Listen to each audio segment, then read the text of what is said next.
ರಾಜ್ಯ ಸರ್ಕಾರ ಮೇಜರ್ ಸರ್ಜರಿಗೆ ಮುಂದಾಗಿದ್ದು ಬರೋಬ್ಬರಿ 228 ಪಿಎಸ್ಐಗಳನ್ನು ವರ್ಗಾವಣೆ ಮಾಡಿ ರಾಜ್ಯ ಸರ್ಕಾರ ಆದೇಶ ಹೊರಡಿಸಿದೆ. ವಿವಿಧ ಜಿಲ್ಲೆಗಳಿಗೆ 200ಕ್ಕೂ ಹೆಚ್ಚು ಪಿಎಸ್ಐಗಳನ್ನು ವರ್ಗಾವಣೆ ಮಾಡಲಾಗಿದೆ. ಆಡಳಿತಾತ್ಮಕ ಕಾರಣಗಳಿಗೆ ರಾಜ್ಯ ಸರ್ಕಾರ ಈ ವರ್ಗಾವಣೆಯನ್ನ ಮಾಡಿದೆ.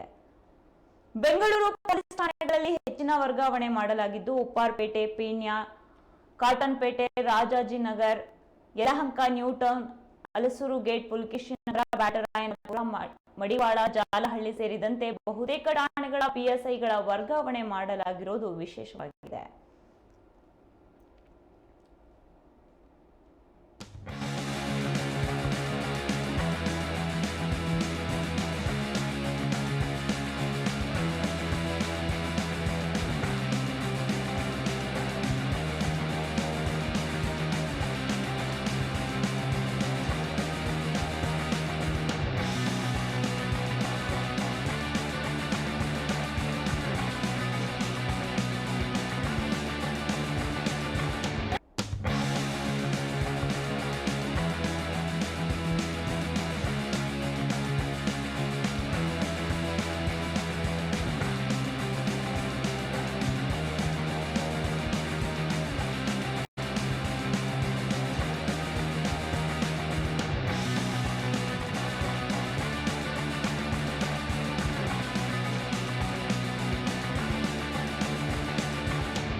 ರಾಜ್ಯ ಸರ್ಕಾರ ಪೊಲೀಸ್ ಇಲಾಖೆಗೆ ಮೇಜರ್ ಸರ್ಜರಿಗೆ ಮುಂದಾಗಿದ್ದು ಬರೋಬ್ಬರಿ 228 ಪಿಎಸ್ಐಗಳನ್ನು ರಾಜ್ಯದ ಹಲವೆಡೆಗೆ ವರ್ಗಾವಣೆ ಮಾಡಿದೆ.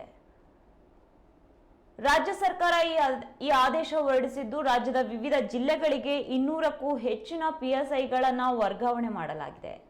ಇದಕ್ಕಾಗಿ ಇವರು ಆಡಳಿತಾತ್ಮಕ ಕಾರಣ ನೀಡಿದ್ದಾರೆ. ರಾಜ್ಯ ಸರ್ಕಾರ ಈ ವರ್ಗಾವಣೆ ಮಾಡಿರುವುದು ಆಡಳಿತಾತ್ಮಕ ಕಾರಣದಿಂದಾಗಿ ಎಂದು ಹೇಳಿಕೊಂಡಿದೆ. ಬೆಂಗಳೂರು ಪೊಲೀಸ್ ಠಾಣೆಗಳಲ್ಲಿ ಹೆಚ್ಚಿನ ವರ್ಗಾವಣೆ ಮಾಡಲಾಗಿದ್ದು ಉಪ್ಪಾರಪೇಟೆ, ಪೀಣ್ಯ, ಕಾಟನ್ಪೇಟೆ, ರಾಜಾಜಿನಗರ್, ಯಲಹಂಕ, ನ್ಯೂ ಟೌನ್, ಹಲಸೂರು ಗೇಟ್, ಪುಲಕೇಶಿನಗರ, ಬ್ಯಾಟರಾಯನಪುರ, ಮಡಿವಾಳ, ಜಾಲಹಳ್ಳಿ ಸೇರಿದಂತೆ ಬಹುತೇಕ ಠಾಣೆಗಳ ಪಿಎಸ್ಐಗಳು ರಾಜ್ಯದ ಇತರ ಜಿಲ್ಲೆಗಳಿಗೆ ವರ್ಗಾವಣೆಗೊಂಡಿದ್ದಾರೆ.